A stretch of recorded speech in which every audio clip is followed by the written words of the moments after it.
করলা ভাজা খেতে খেতে একঘেয়ে লেগে গেছে? তাহলে আজকের রেসিপিটি থাকছে সম্পূর্ণ আপনার জন্য। একবার এভাবে করলাটা বানিয়েই দেখুন, খেতে কিন্তু দারুণ লাগে। আর এটা বানিয়ে ফেলাও খুব সোজা। নমস্কার বন্ধুরা, আমি প্রিয়াঙ্কা। আমার জাস্ট রিল্যাক্স ব্লগসে আপনাদের সবাইকে স্বাগত। চলুন তাহলে দেরি না করে রেসিপিটি শুরু করা যাক।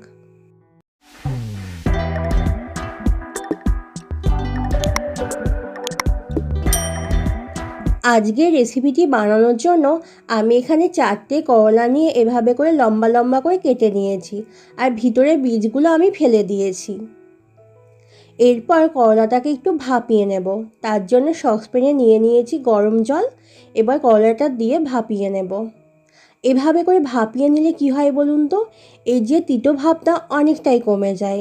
ফলে যারা তেতোর জন্য করলা খেতে চায় না, তারা কিন্তু অনায়াসে করলাটা খেতে পারবেন। দেখুন করলাটা ভাপানো হয়ে গেছে। এবার এটাকে জল থেকে ছেঁকে তুলে নেব।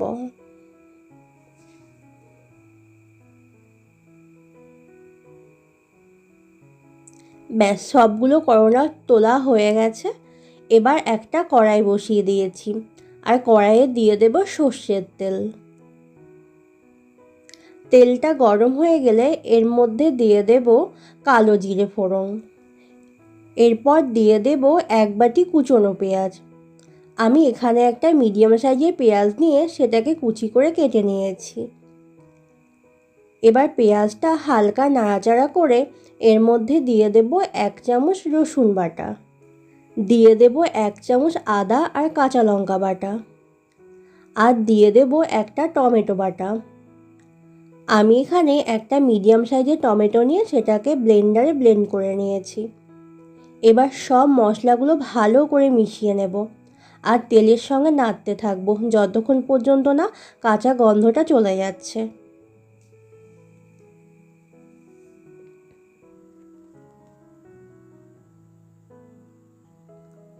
এরপর একে একে গুঁড়ো মশলাগুলো দিয়ে দেব। 1/4 চামচ জিরে গুঁড়ো, 1/4 চামচ লঙ্কার গুঁড়ো, 1/4 চামচ হলুদ গুঁড়ো। এবার সব মশলাগুলো ভালো করে কষিয়ে নেব যতক্ষণ পর্যন্ত না তেল ছেড়ে আসছে।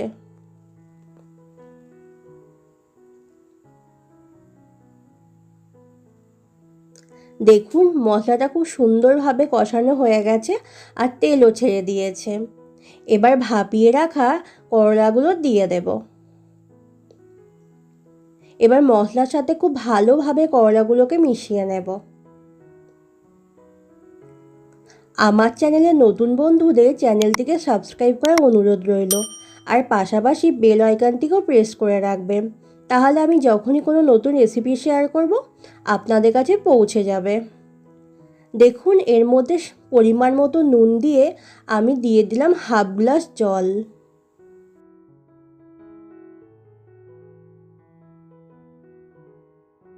এবার এটাকে 2 মিনিটের জন্য ঢাকা দিয়ে দেব।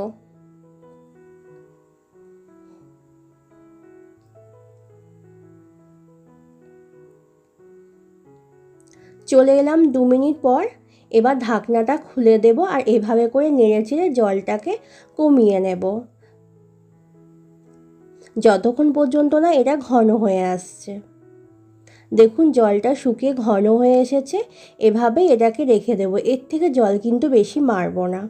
এবার ফ্লেমটা অফ করে এটাকে নামিয়ে নেব। ব্যাস, রেডি হয়ে গেল আজকের রেসিপি মশলাদার করলা। আপনারা অবশ্যই রেসিপিটি বাড়িতে ট্রাই করবেন, আর কেমন খেতে হলো আমাকে কিন্তু জানাতে ভুলবেন না। আজ তবে এই পর্যন্ত। ভালো থাকবেন, সুস্থ থাকবেন।